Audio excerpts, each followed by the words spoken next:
আব্বাজানের ছোট্ট একটা ঘটনা আপনাদের এলাকায় বলে শেষ করে দিই।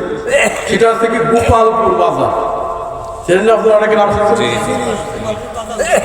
এই গোপালপুর বাজারে নওশের খার বাড়িতে আজহার খার বাড়িতে মাহফিল হচ্ছে ওনার বাড়ির সামনে।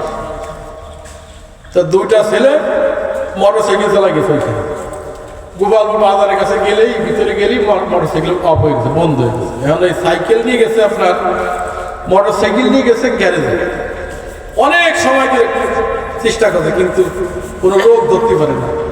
ও পাশের এক মুরব্বী এসে বলতেছে কি হয়েছে, কাছে এই ব্যাপার কাছে কোন ফিলে আইছে বা এই ফিলি কোন হুজুর আজ করছো না, খাসি এলে হুজুর সর্বনাশ করছে, চালাইছে বেয়াদবি করছে, চলো গাড়ি নিয়ে হুজুরের কাছে যাই। খুব খেয়াল করেন বাবা, আব্বাজান রহমাতুল্লাহ আলাইহির কাছে ওই মুরব্বী যখন এই ঘটনাটা বলছে তখন তিনি বলছে এক গ্লাস পানি নিয়ে আসেন। পানি দম করে দিয়ে বলছে গাড়িতে সিটে স্টার্ট দাও। ওই মাহফিলে যে উপস্থিত ছিল ওইখানে সেই লোক আমাকে কান্না করতেছে আর বলতেছে হুজুর আমি তো বুঝি নাই, আল্লাহ নবীর খেদমত তেমন করতে পারি নাই। হুজুর আমি এখানে উপস্থিত, পানি ছিটেই যখন গাড়ি স্টার্ট দিয়েছে সঙ্গে সঙ্গে গাড়ি স্টার্ট হয়ে গেছে।